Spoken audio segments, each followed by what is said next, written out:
if you're a successful creator, you have to be thinking about this stuff all the time. You know where your numbers are at. You know where certain videos are tracking. You know what adjustments you might need to make other ones track better, to reach more people. But with that is this potential for this emotional roller coaster of success and failure happening at such a rate that we're not really conditioned to experience. So do you Yeah. think about that at all, about like mental health with the growth of your channel? Yeah, it's tough because YouTube gives you these kind of little dopamine rewards in your back end. So, like, let's say a video does well.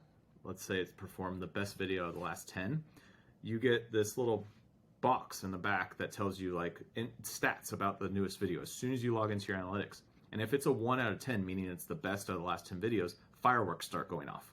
And Right. so, like, it's you're always wanting to get that 1 out of 10 to make a better video. And things like the YouTube analytics app, like if it's on your phone, you're constantly checking it to see, like, oh, how many viewers do I have, because it tracks hour to hour and you can see the graph go like this hour to hour throughout the day. And to me, like, this has weighed on me a lot because as your channel grows, you obsess over these analytics, and I know it's unhealthy to like look at this all the time, but it's almost like a compulsion to like look at this all the time because this is like your baby that you're creating, and like you're seeing the data and how things are working, and you want to see how this video, you just posted it an hour ago, you're like, is it performing well? Do I need to change the thumbnail? Do I need to change the title? And like you're constantly thinking about it.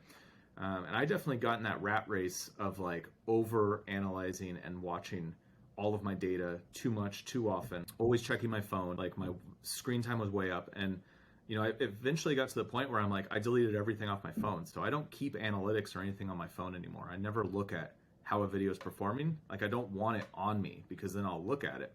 And it's creating these boundaries, which is hard because, there is that part of you that is getting the dopamine hit every time you check something like this. Right. But it's like understanding what makes you feel good or bad when it comes to like your channel and your data, and being able to control that. And one of the ways that I've been working on controlling that and not putting so much time into actually checking this is actually like giving myself scheduled days where I like do a deep dive into my analytics. So like the first of every month, I go through my business and I go through how much money I'm making in each source of income, like each revenue stream. And I go through all my analytics and I look at, okay, how did my videos perform this month?